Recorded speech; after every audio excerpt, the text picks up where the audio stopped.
All right. Hello. Welcome, everyone. Thank you for joining today's training. We are going to be talking about we're going to be talking about promising practices for collecting feedback from program participants, specifically for the Encampment Resolution Funding Program, or Cal ICH's ERF program. My name is Maddie Nation. I'm a senior policy analyst with Homebase. Homebase is the primary technical assistance provider for the ERF program. And I wanted to take a quick moment to introduce myself and the lens that I bring to this specific work. So up front, I want to be very clear that I personally do not have any lived experience of homelessness. I have been very lucky over the past several years to have a lot of time to work specifically with folks with lived experience of homelessness, designing different data collection projects. Several of the strategies that I'm going to cover today are insights from them and from that work. And just wanted to let you all know from the get-go that I do not have that lived experience, but I have been heavily involved in several data collection processes over the past several years. I'm going to give you tips that I have learned the hard way through like a flop of a survey, a focus group that went into left field, a listening session that felt performative. And I know that many of you also have experience with this type of data collection, and I'd welcome you to also chime in with any suggestions and feedback in the chat throughout today's training. So we have an hour and a half together here today. For the first hour, I'm going to be doing a presentation focused on creating feedback loops and different data collection strategies. During this time, I'm going to have a couple polls, encourage you all to use the chat, and then during the last 30 minutes, we're going to have an open Q&A session for people to ask questions about different data collection methods, or talk about what you tried and what's worked and what hasn't. And my goal for everyone today is that you walk away with a few new strategies to try or a new way to look at data collection for your ERF project. So without further ado, I'm going to get right into it and start by talking about how to create a feedback loop. So the first kind of question to talk about is truly what is feedback? And when we're talking about feedback today, we're talking about insights that individuals with lived experience of homelessness offer to guide the development or implementation of a project. So I wanted to be really clear about this from the front, because sometimes I do these trainings and folks think that we're talking about creating an individualized housing plan, for example, or figuring out an individual's specific needs. That is not what we are here to talk about today. Instead, we're trying to talk about the insights that folks can offer when we're trying to design or implement our projects. So things that people complain about, things that they'd like to see done differently. So an example of this could be, we need more parking at this project, or the food sucks. That's the type of feedback that we're talking about today. And we're going to base all of this within this concept of a feedback loop. And I have a graphic on screen to illustrate a feedback loop. But a feedback loop is an iterative process of feedback collection. So we've got 4 steps in our feedback loop: listen, reflect, act, and report back. So in the listen stage, we are collecting feedback from clients. This can include anything from a survey to a focus group to interviews to one-on-one meetings between staff and clients. The most important component of that listen stage is gathering that feedback, so hearing that feedback. Then we move to the reflect phase, where we analyze that feedback. We look for themes and trends in what was shared. We consider supplemental data collection, so going back to the listen phase if that's what we need. And we're really trying to process that feedback and think about what we want to do with it. Then we take action, the action phase. We develop an action plan based on the feedback that we received from clients. We write it down, we commit to doing something about the feedback that we heard during that listen phase. And then finally, we're going to report back to clients about what action was taken as a result of the feedback that they gave. So we're going to go through an example from an ERF project. This is specifically in Monterey County. So imagine you're a county that is trying to design an ERF project that is responsive to the needs of residents of a long-term encampment. So in our first step, Monterey County decided to do listen, right? So the outreach team met with encampment residents twice a week for several months and asked the question, what would it take for you to go into shelter? For this program. Through that process, they received 40 responses, and the residents said that they would prefer to move into interim housing, provided that it is non-congregate and low barrier.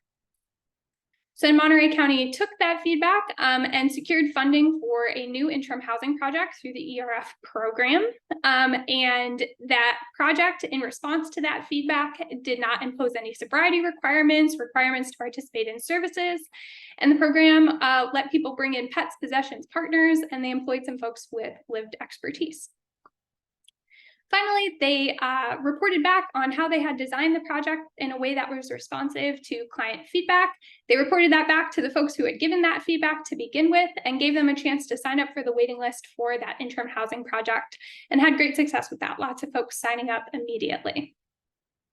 So I really love this example because the listen stage, it's as simple as it gets, right? Like, we're just going to ask one question to all the folks living in this encampment, and then we're going to use that to design our project and decide how we're going to move forward. So that's why I thought that this example was a good one. And it's from real life. That's always better than the examples that I can make up.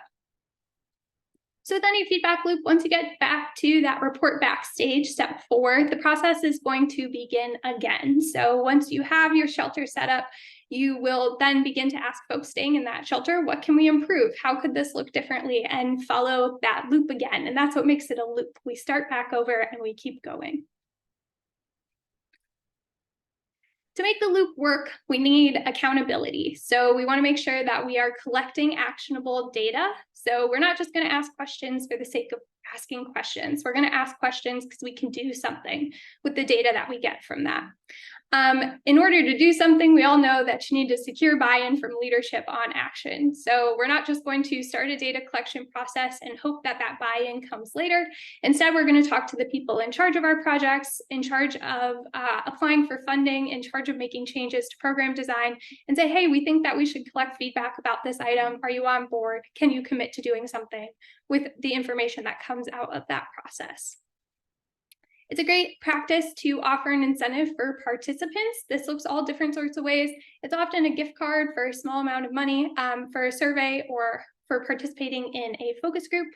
One example that we have from PATH, which is a subgrantee on ERF projects, is a raffle for a prize. So if you finish the survey, you get entered into the raffle. So that's an example of what an incentive might look like, but respecting that it takes people's time to submit this sort of feedback to us, and we want to honor that through some sort of incentive.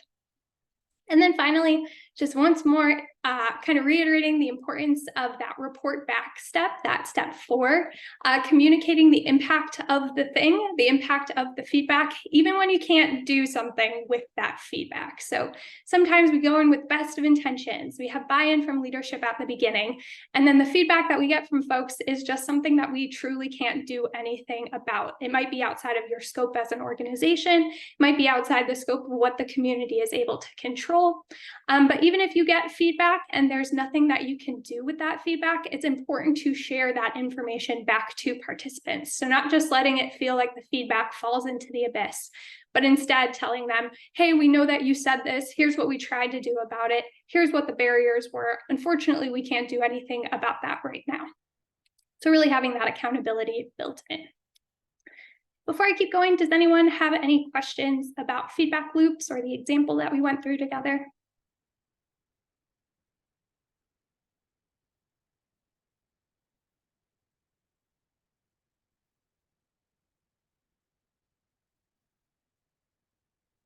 Great. Well, I have my colleague Sarah monitoring the chat if anybody wants to add any questions as we keep going. So now we are going to move into talking about specific data collection strategies. So our training today is really going to focus on that listen step. How do we get that feedback from folks initially? And I want to start by thinking broadly about what can be included within this concept of data collection. So even if you don't have an annual survey or a series of focus groups that you do on a regular basis, you're likely already collecting quite a bit of feedback through what we call kind of organic methods of feedback collection. So this includes the feedback that we get just when we interact with folks on a daily basis. It can include things like conversations and complaints and information that's passed through word of mouth. What are folks saying about your program to staff and their peers on a regular basis? Are participants willing to talk to you about their experiences? Are they showing up for your events? Are they participating in supportive services? These are all things that you can look at as sources of organic feedback and organic data collection and use those to kind of inform how you move forward with your programs. Sometimes it's important to be collecting targeted feedback. So this is kind of what we're going to focus most on today, like surveys, focus groups, and listening sessions. And the difference here is really that you're focusing on a specific topic and then prompting people to give you feedback on that, as opposed to the organic is they're deciding what sort of feedback that they'd like to give you. So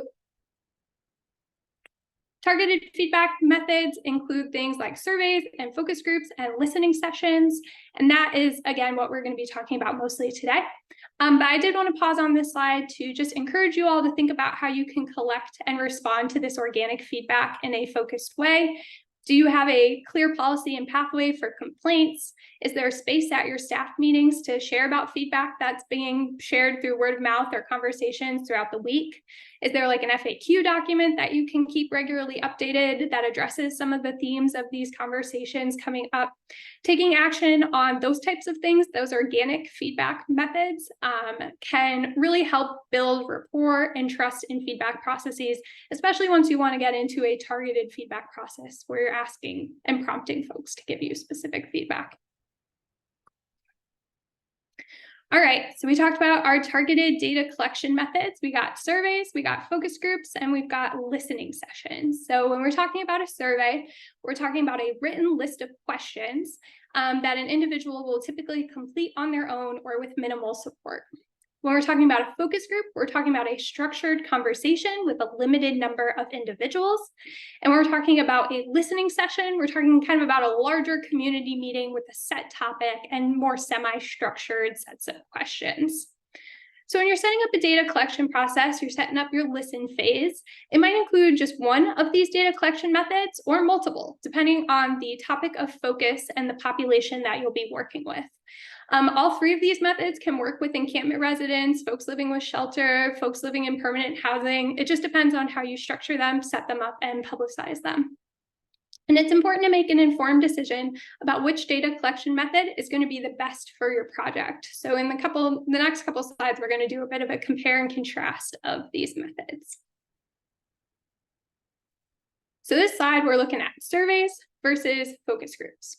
So when we're talking about surveys, your reach is going to be a larger group of participants, while when you have a focus group, you're going to talk to a smaller group of folks.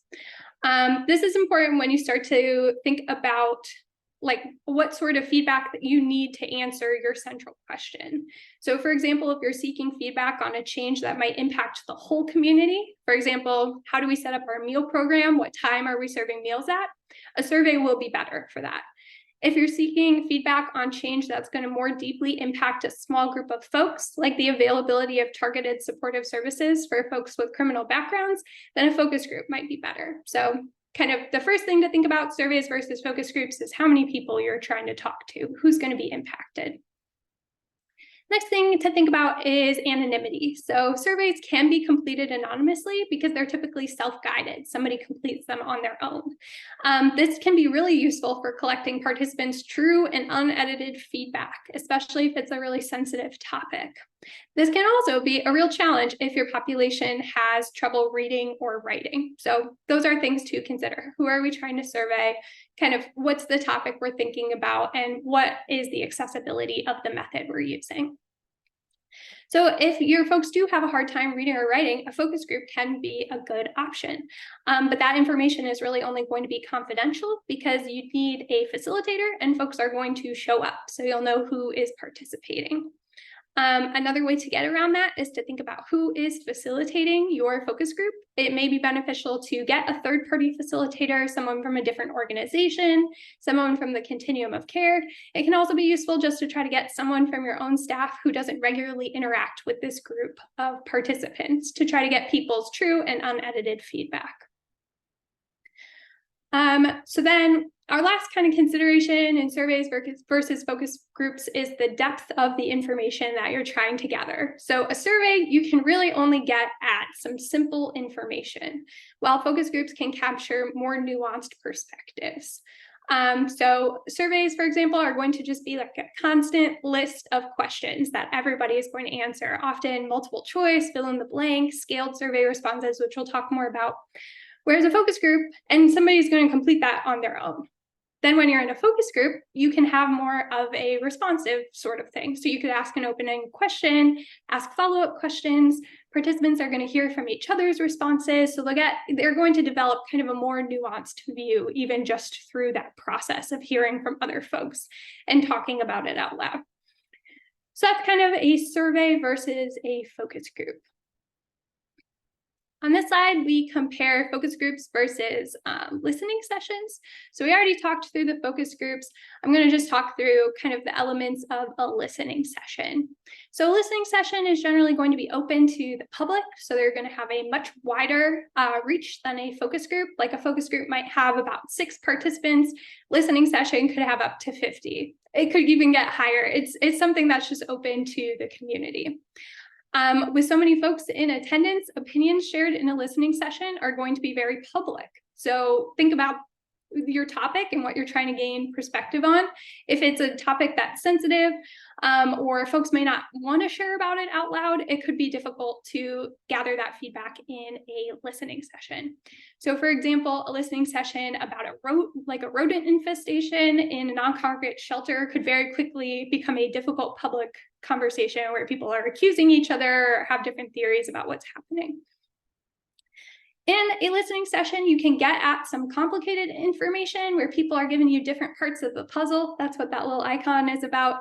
But it's not going to get to that same level of depth as a focus group, just given the difference in the number of people in attendance. And then finally, you're typically going to have a facilitator from the program at a listening session. You may have multiple facilitators, which we'll talk about later, which is slightly different from a focus group where you typically only have one. So that was kind of the compare contrast between surveys, focus groups, and listening sessions. So kind of the big themes here are thinking about how many people you're trying to talk to, kind of what the topic is like and how people might feel about sharing that in a group, the level and depth of information that you're seeking, and your access to additional facilitators are all things to consider when deciding which of those 3 data collection methods is going to be the best. And I do just want to say out loud, there are no perfect methods for a data collection project, especially when you're thinking about encampment residents or folks with experiences of homelessness. So when selecting the right method for your research question, you're really going to just want to consider your organization's capacity and resources. Maybe a focus group would be best, but you don't have anybody on staff that knows how to run a focus group, so you're going to do a survey, and that is totally okay. So those are just the things to consider. And now I'm going to take us to another example. So we've got an example from the city of Fresno, from the Poverello House. So earlier this year, City of Fresno convened a task force to develop their ERF2 proposal. Members of this task force designed a data collection process focused on individuals involved in their ERF1 project. This was an extensive data collection process, but one component focused on individuals that had exited the encampment and moved into shelter. There were 65 individuals who had made that transition from the encampment to the shelter. And the task force wanted to collect information about why they accepted that shelter placement and how the shelter could continue to improve for future encampment response. So they're trying to kind of learn from what had worked so that they could make sure that that made it into their ERF2 grant. So I want everyone to pretend that you're on this task force in the city of Fresno. And I'm going to launch a poll asking which of the 3 data collection methods that you would want to use to collect this data. So I'm just going to give you 30 seconds, and you can select more than one if you'd like to.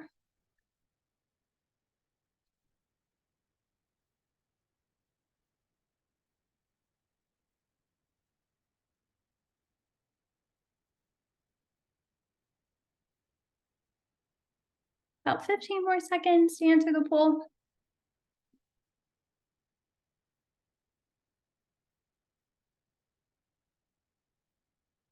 right. Hit submit. Okay. Great. So we definitely had a couple of different responses here, kind of mixed between surveys and focus groups for the most part. Some folks thinking a listening session would be best. The city of Fresno used surveys and focus groups to get at this information. So the survey was sent to all residents and they had a 91% response rate, which was incredible. I mean, if you all have done surveys before, you know, 91% is a great number. And that survey gave them a broad overview of participants' thoughts and feelings on the topic of why they had accepted shelter. Then they set up some focus groups for folks that had taken the survey. The objective there was to provide an opportunity to elaborate on their answers that they provided in the survey if they desired, as well as give their insights on what would be best. So on screen, I've got the pie chart from the survey, which is a little bit small, but it just shares like why primarily did you accept a place in shelter placement. They were allowed to choose one, so it's a multiple choice question, and you could see where folks felt like it was the best. And then on the right, we have some of the data from the focus group. So really illustrating kind of the difference in the types of questions that you could ask in a survey versus a focus group, how a focus group can get kind of into a more detailed and nuanced version of what you can collect through a survey. Any questions about that?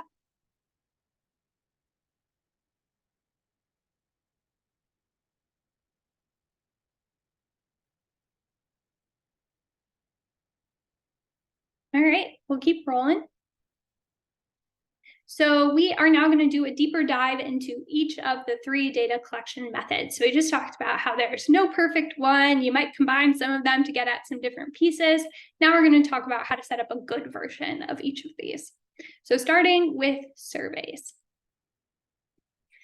In general, when you're setting up a survey, you want it to be about 5 to 15 questions. I know we have all had that experience of opening up a survey, seeing way more than 15 questions and thinking, not a chance, I'm filling this out today.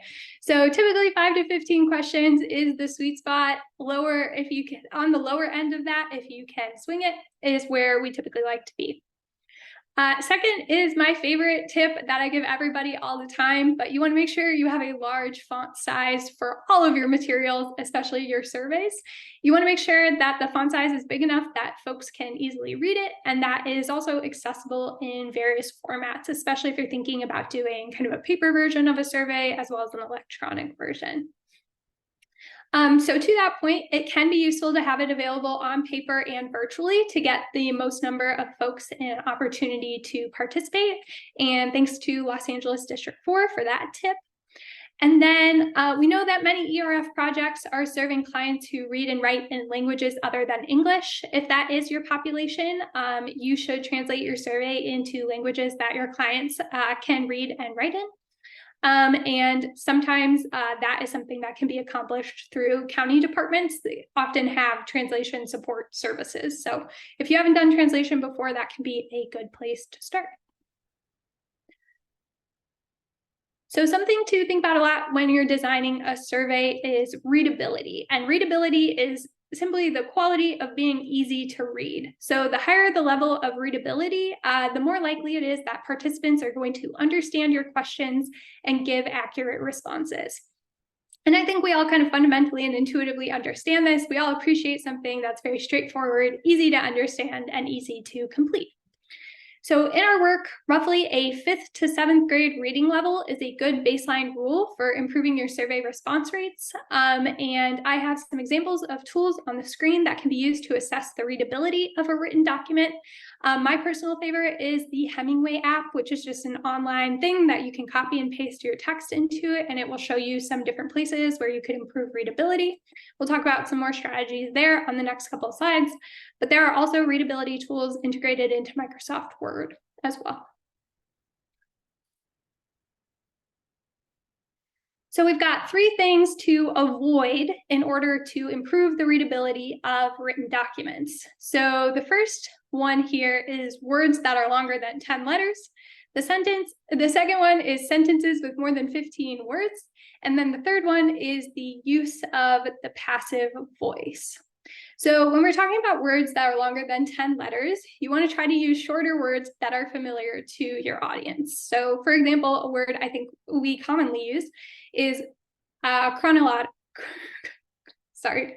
I'm reading it and now I can't say it, which is not an issue that I typically have. Chronically is the word I'm trying to say. So chronically is 11 letters long. Some long words are going to be unavoidable in our field, like homelessness. That is certainly more than 11 words, but a word that you may commonly use in your surveys or in your written materials.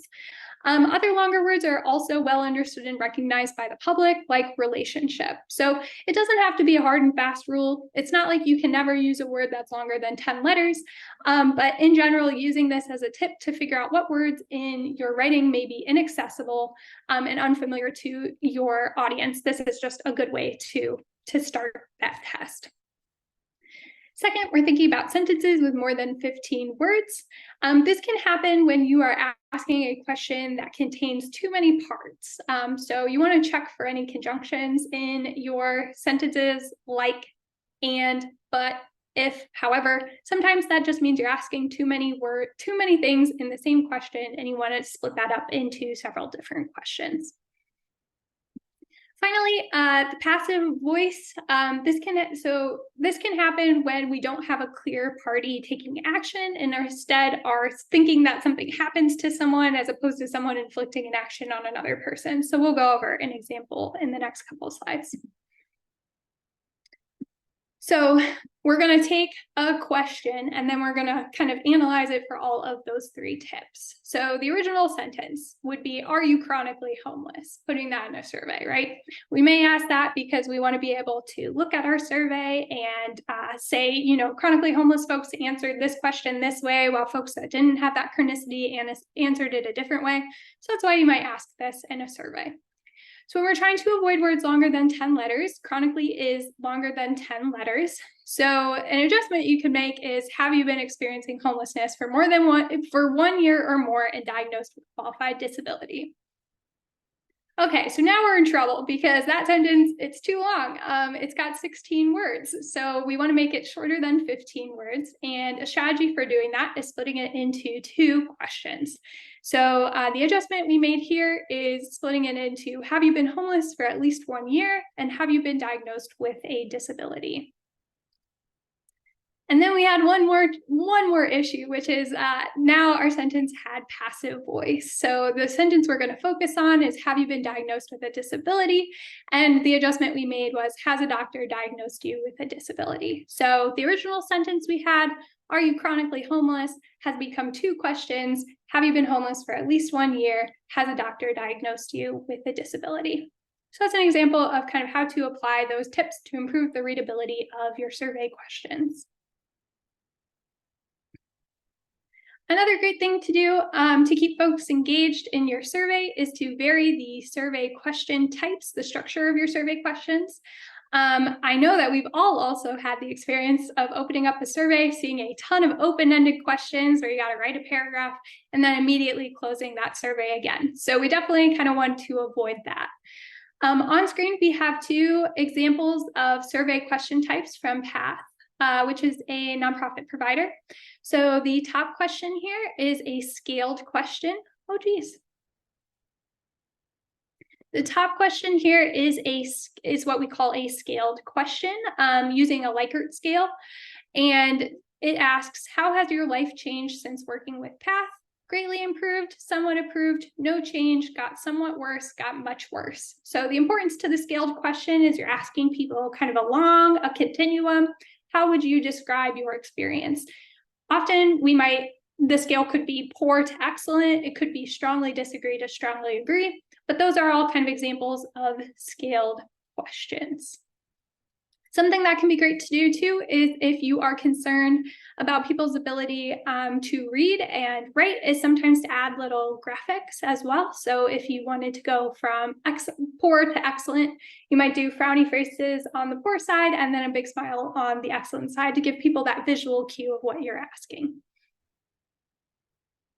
We also have an example of a multiple choice question here. What kind of help do you need to make things easier? And then allowing folks to check all that apply. So these are two different examples of survey question types, scaled and multiple choice. You're also going to have maybe fill in the blank. You can have an open response. So again, asking people to give you a paragraph. You could ask people to rank a series of options, for example. So there's lots of different ways to think about structuring your survey question types, but having a good variety of different types can keep people engaged in your survey and improve the chances of response.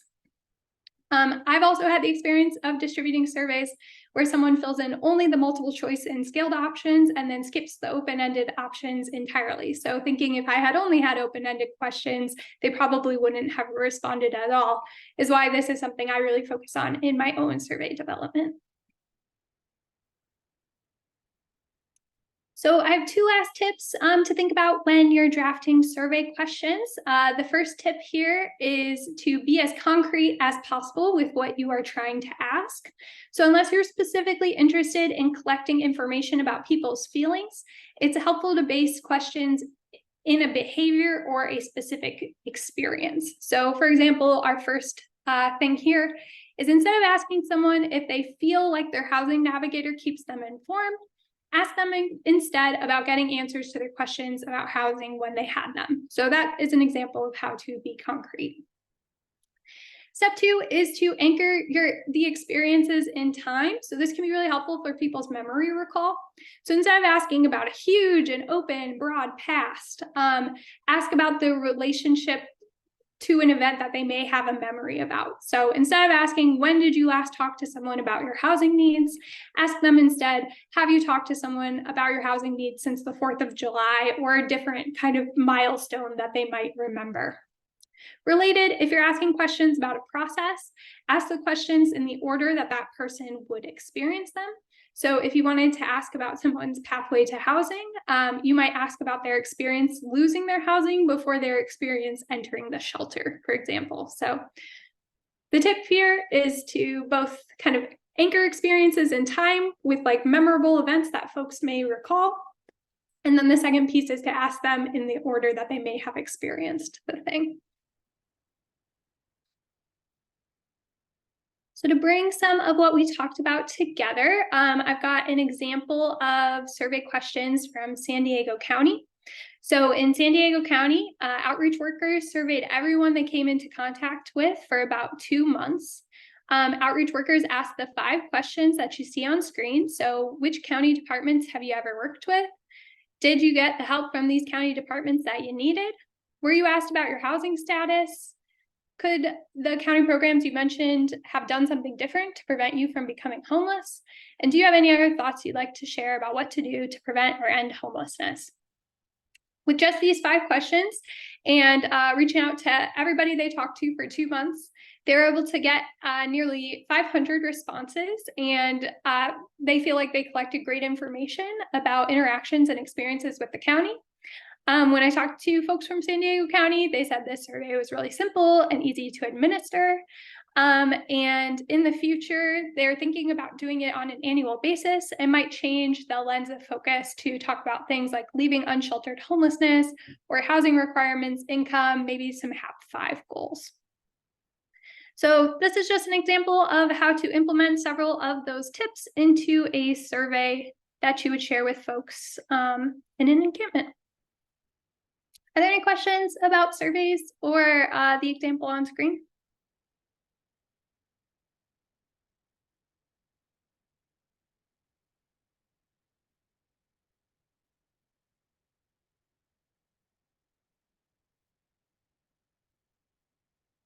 All right, so that was surveys. Now we're going to shift our attention to focus groups. So as a reminder, a focus group is a structured conversation with a limited number of individuals. They're really good for collecting nuanced information about participants' experiences, and you're usually going to have a neutral facilitator be a part of this. So just starting simple with the logistics, size, location, length of time, and facilitation style can have a big impact on the success of a focus group. So the things on screen are generally true for setting up a focus group that's going to be effective for individuals with experiences of homelessness. So in general, you want your focus group to be about 45 to 60 minutes long. Some folks in the field will advocate for a longer session, but in my experience, everybody gets tired, starts to pull away after an hour. So I think the sweet spot is about 45 to 60 minutes. You're typically going to have one facilitator guiding the conversation using a question guide drafted in advance, which we'll talk about in the next couple of slides. The facilitator is generally going to be a third party or someone who does not regularly interact with program participants.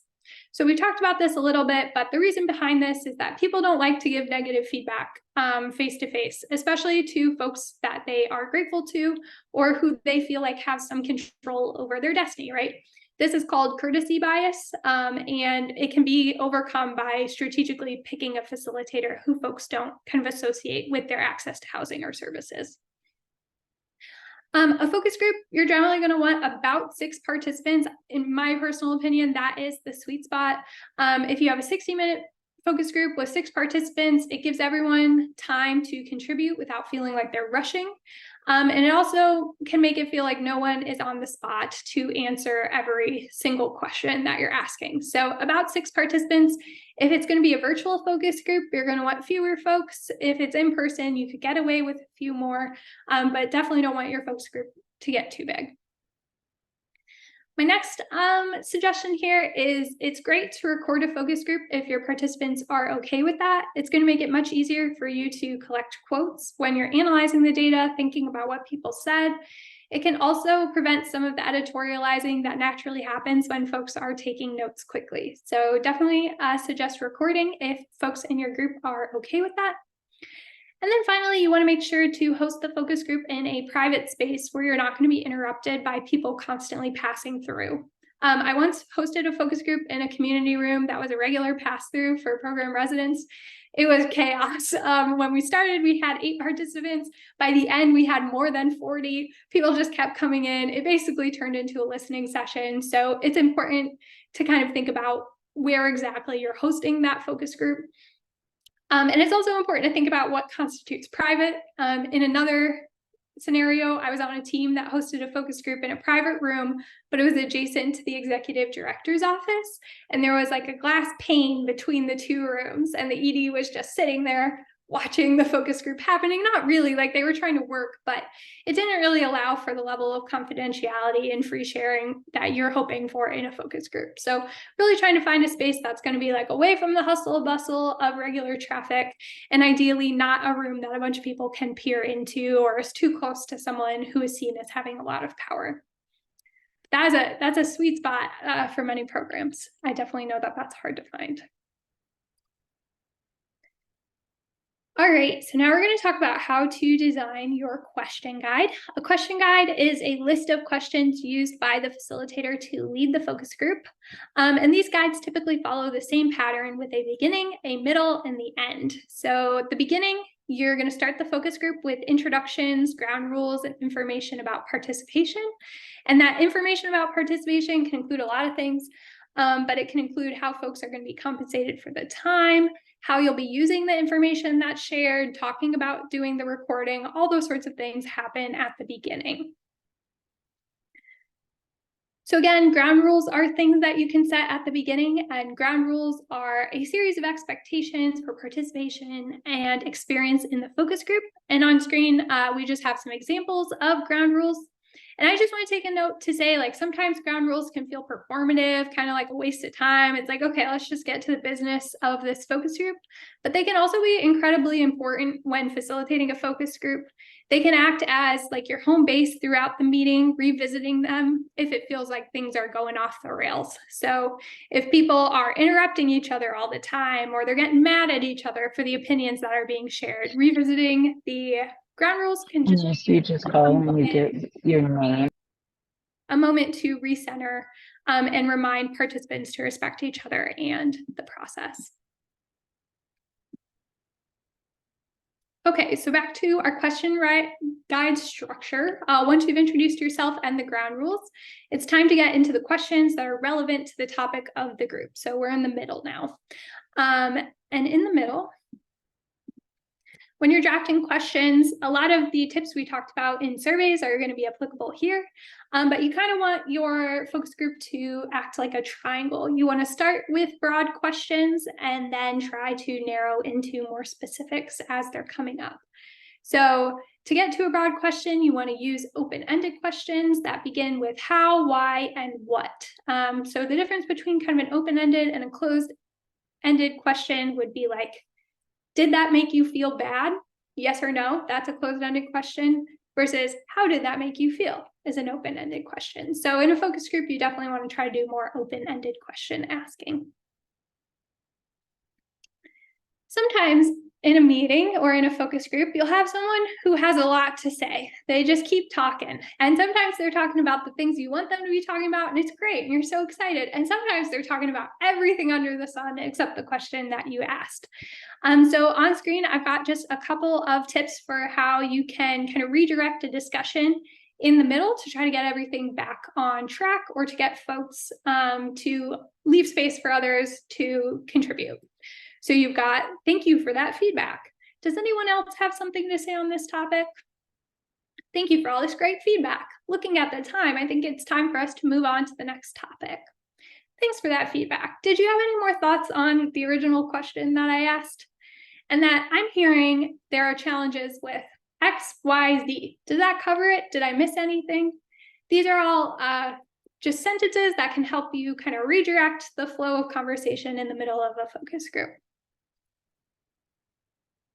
Then we are at the end of our focus group, and you want to wrap up by reflecting back what you heard or asking any clarifying questions. It's really important to thank folks for their time and remind them if there are any next steps for them related to things like compensation.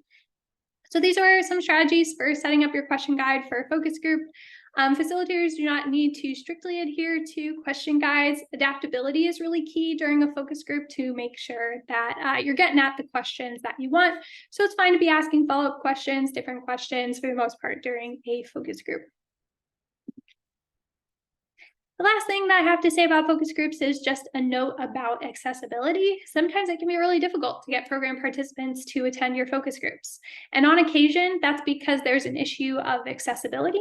There's no one right approach to accessibility, and you're really going to have to talk to the folks that you're trying to get to attend the focus group to figure out their unique needs and what might work for them. But on screen, I have a couple of strategies for improving the accessibility of focus groups. So sending out frequent reminders. Inviting people once is never enough. You may need to invite them 10 times, many times, lots of different ways, remind them that it's coming up to get them in the room. You want to make sure that the materials that you're using to advertise the focus group are readable. So we've talked about readability when we talked about surveys. Again, if folks are speaking multiple languages in your program, you might think about trying to find an interpreter for the focus group. You want to find a date and time that's going to work for folks' schedules, especially if they're all going to be in the same place at the same time. That can be a great time to try to co-opt that for your focus group. And then finally, just like trying to allow people to bring their kids whenever possible. That can just be an unnecessary barrier, especially when they're little. So thinking about letting people bring their kids and hosting a more adaptable focus group can be a good way to get people in the room. Are there any questions about focus groups?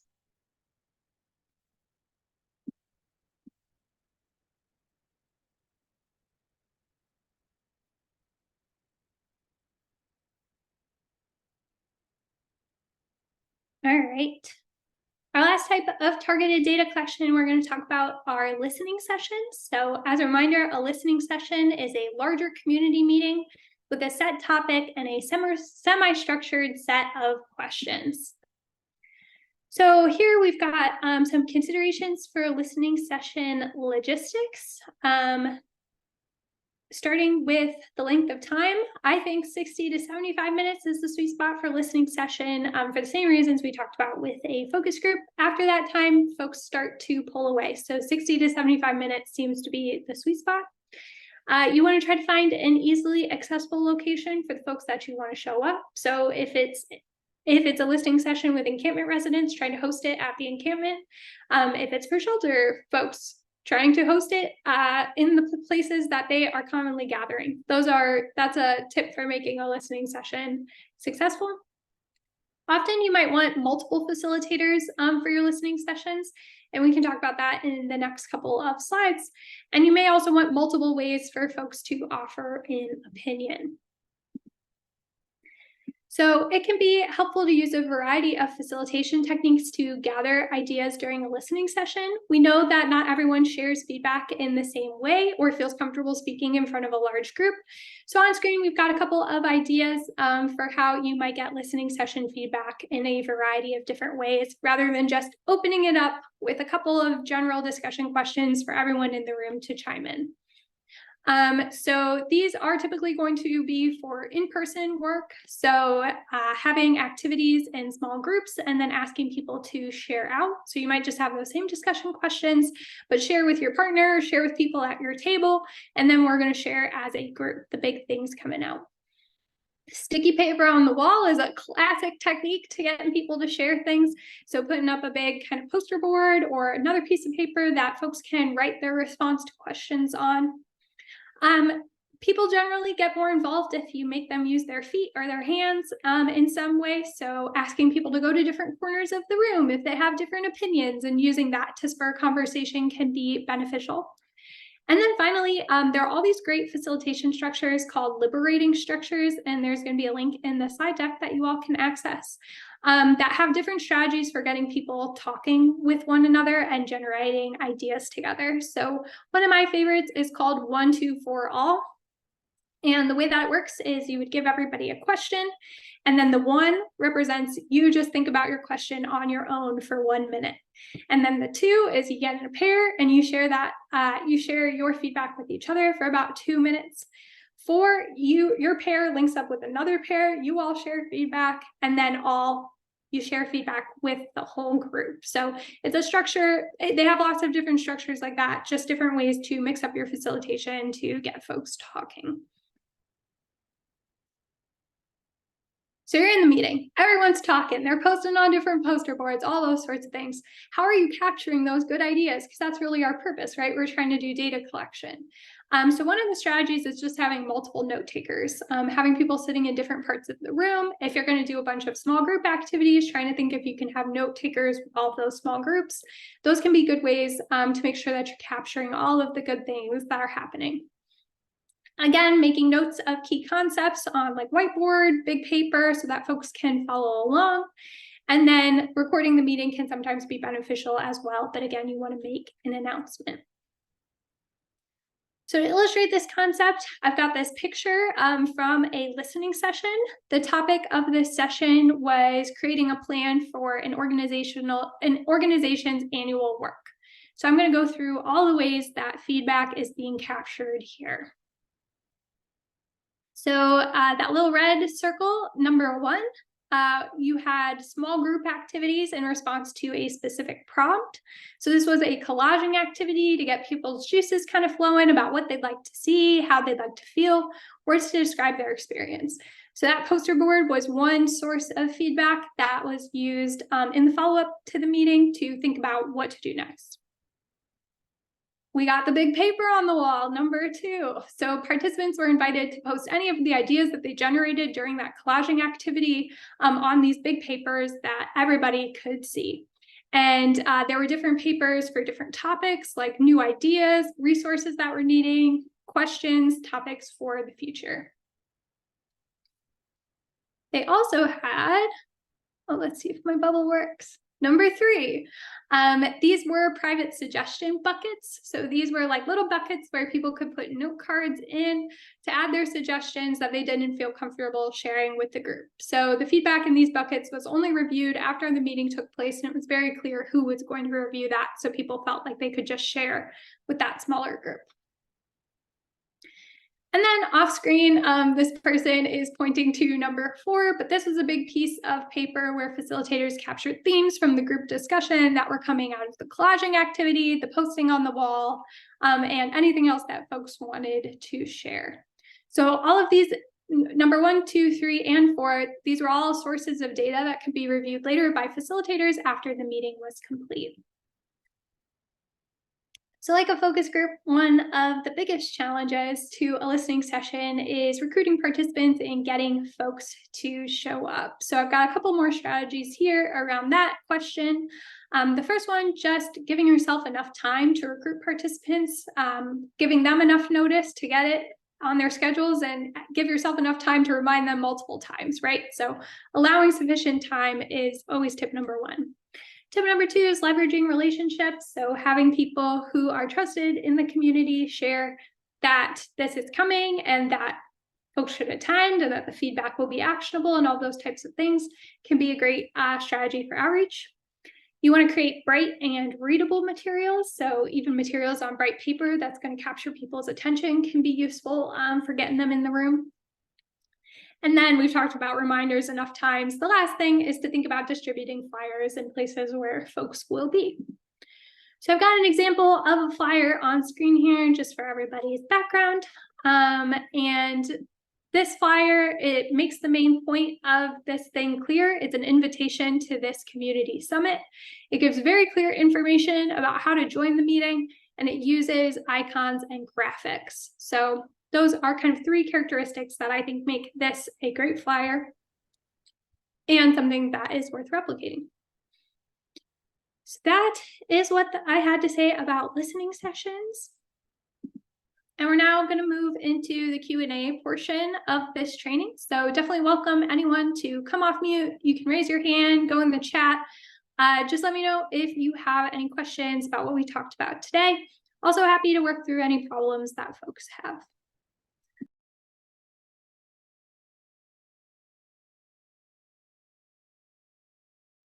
Hi, Maddie. Can you hear me? Yes.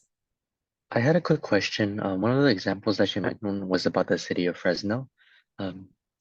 You mentioned how both surveys and focus groups were utilized, and I was curious as to how that was conducted. Like, were they conducted on different days, or did they go from doing the survey right into the focus group? Like, how is that done? Yeah, that is a great question that I do not have the answer to, but I know that folks from the city of Fresno would be willing to talk to you about how exactly they structured it. I know that the survey came first, the focus group came second, and both of them targeted folks currently in shelter. So I will assume that the focus group happened at that shelter site, but I can definitely connect you to the folks that ran that process. Cool, thank you. Thank you. Anybody else have any questions?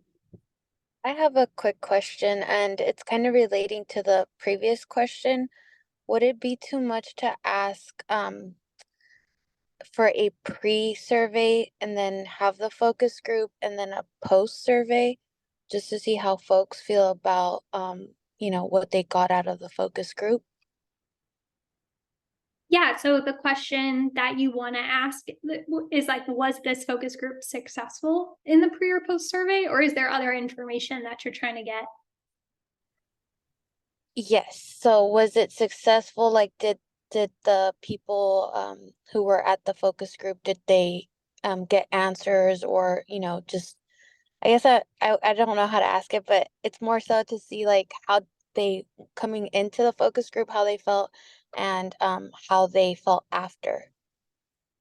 Yeah, I don't think it's a bad idea. I do think the more barriers you put in place to getting folks in the room, the harder it's going to be to get like a robust participation in your focus group. So if you are going to require that people complete a survey before and after, that can just be a bit of a challenge. I do think that there's ways that you could do that within the context of the focus group. So something you might do during like the introductions to a focus group is ask everyone to like go around the room and introduce themselves, right, with their names. And you could ask like a question, just like in one word, how are you feeling about this focus group, and collect that qualitative data then.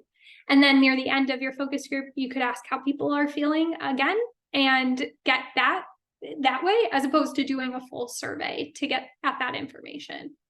Does that make sense? Do you have like other thoughts or questions about it? Thank you. Yeah, no, it's more so for a specific population that we have in mind, which is like our undocumented population, just kind of to try to tailor the survey to their specific needs. I don't know if that makes sense, but thank you for sharing that. We'll have to see if that's even within our capacity. Yeah, I think if you are worried about a survey not being responsive to the needs of a specific population, it can be useful to try to team up with like one or two people who are already in your community and want to give feedback. So again, thinking back to like who's giving us a lot of organic feedback already, like who seems to have a lot to say about this program, and see if you can design the survey in partnership with some of those program participants to make sure that it is kind of responsive to what they're thinking, and language that's going to resonate with them. I think that can be another strategy for designing a good survey for a specific population. Thank you. Thank you. What an exciting and interesting data collection effort.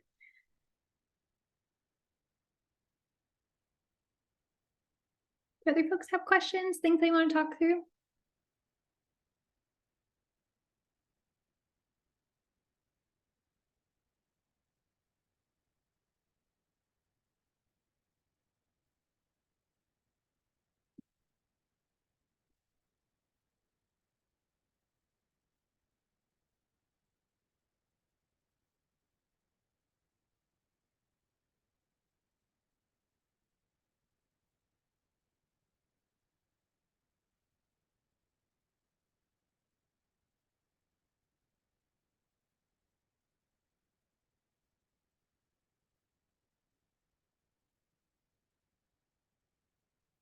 All right, I'm not hearing anything. So I think what I'm going to do is I'm going to wrap us up for today. And then I am happy to stick on. Oh, Jay, tell us your question.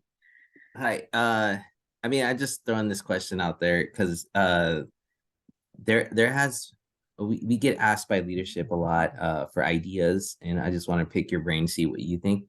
What is a good incentive for clients to do surveys that's not a gift card? Yeah, that is a good question. I will just say, like, firmly and openly, and I'm sure that this is what you've said to leadership as well, that people want a gift card. They want a gift card, or they want some sort of like monetary compensation for the most part. So that is definitely the gold standard. And I've never heard anyone argue against that. I think if you are thinking about other things that could be helpful for folks, definitely have heard food if it's going to be an in-person event, and food that people like. So you'll have a better sense of what that is for your community than I would have, but definitely have heard pizza, box sandwiches as something that people really appreciate. I've also heard this kind of gets into the money side of it, but is maybe a slightly different flavor on it. Thinking about like reimbursement for what it took people to get there that day. So if you're able to provide like some sort of travel reimbursement, like a bus pass or something like that, that's something that people have definitely appreciated. I think those are the two big things that come to mind for me. But once again, the gift card thing is often what people want. And I do wonder if that Los Angeles structure I think it was the path structure that we talked about might work a little bit better if it's like we don't want to give a gift card to everybody. Doing like a raffle for a gift card for a larger amount can be a way to do it. Thank you. This is something that we had talked about amongst multiple teams, and it's a tricky one. Like a lot of our clients want gift cards because gift cards are useful for them, and we're just trying to get creative and find something, that I'd ask.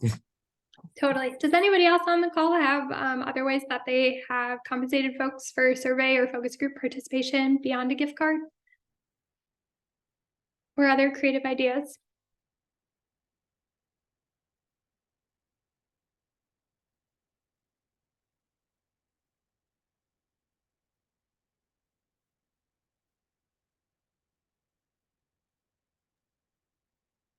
Crickets.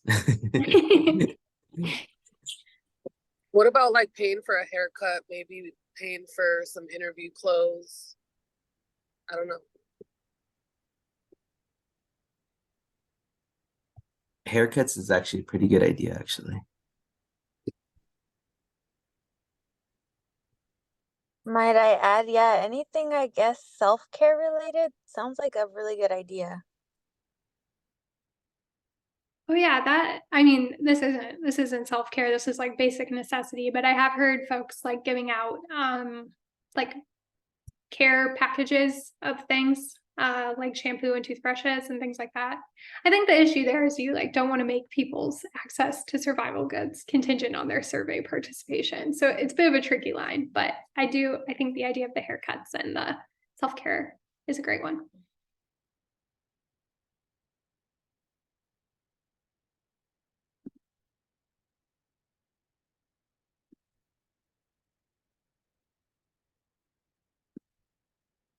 Okay, I'm going to wrap this up. And again, I will stick on if people want to talk more, or if they have specific questions about their community's practices. I want to start just by thanking all the ERF projects that shared tips and materials that were used as examples or strategies throughout today's presentation. So we got City of Los Angeles District 4, Orange County, City of Berkeley, San Diego County, City of Fresno, City of Banning, Monterey, and San Joaquin. Thanks to all of those folks for sending me over examples of surveys, focus group practices. Really appreciated it. And very meta, but we have a quick satisfaction survey for all of you to see how you liked this training and help us shape future trainings on this topic and for ERF communities in general. So I put that, it is a Zoom poll that is available to you on your screen now, and make sure to scroll down. There's 4 questions total. We will send out a copy of the slides and the recording to everyone who registered for today's meeting. And we are also available for one-on-one technical assistance on this topic and any other ERF topic if you are interested in receiving that. But otherwise, thank you so much for coming today, and I hope you all have a good rest of your days. Thank you.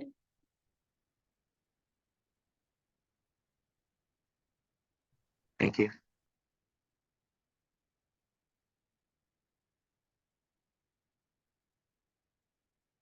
Maddie, could I actually ask a question? Of course. Yeah, it just occurred to me a little late, but so I think one of the problems we have with engagement is like things will come up where we really like we have a project, we have funds, we want to spend them, you know, like, and we want to engage people with lived experience, but there isn't a lot of time for that engagement. So there isn't a lot of time to do that outreach, get a focus group together, get a survey, go over survey results. Do you have any advice on like getting engagement in a very short span of time and implementing that feedback? Because I don't want to just go through the steps of listening to say that we listened and got feedback, like want to implement in a real way.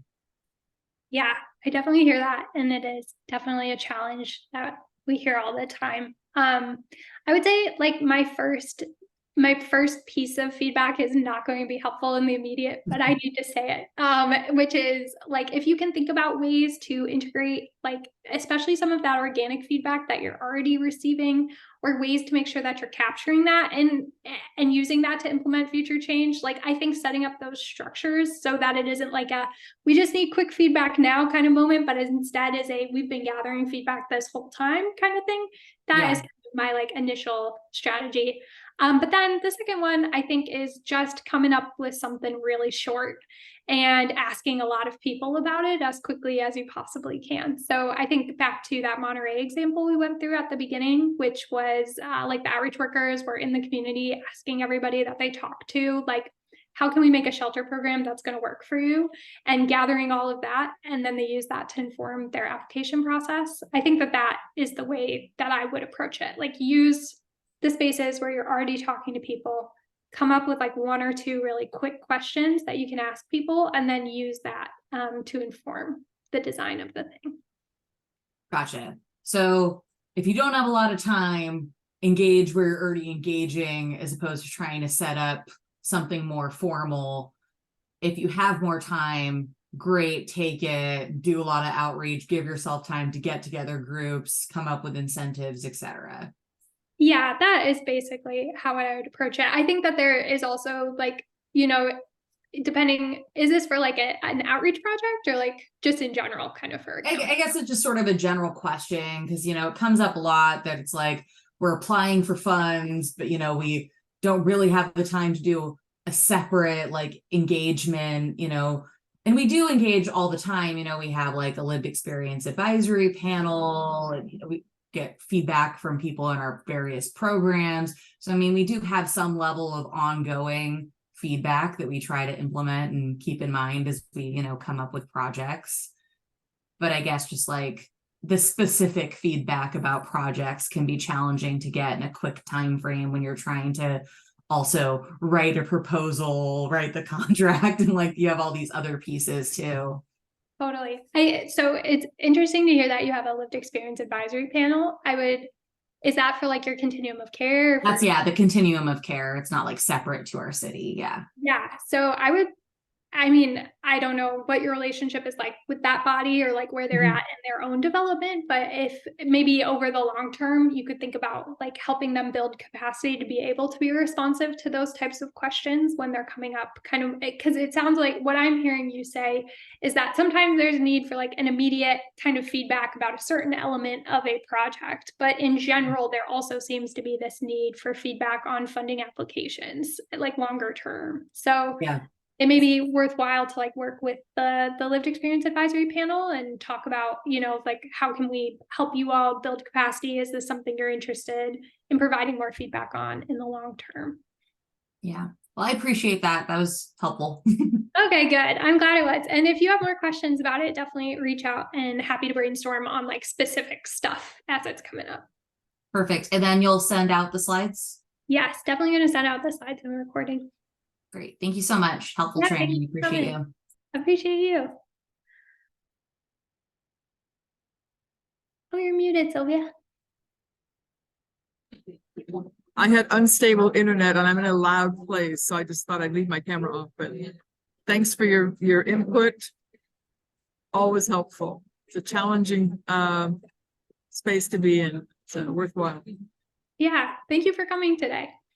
Thank you. See you next time. See you next Bye-bye. time.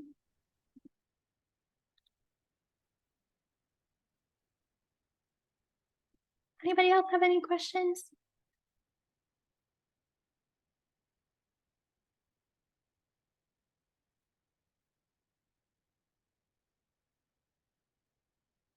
I'm not hearing any, so I'm going to go ahead and end today's meeting. Thank you so much for coming. Talk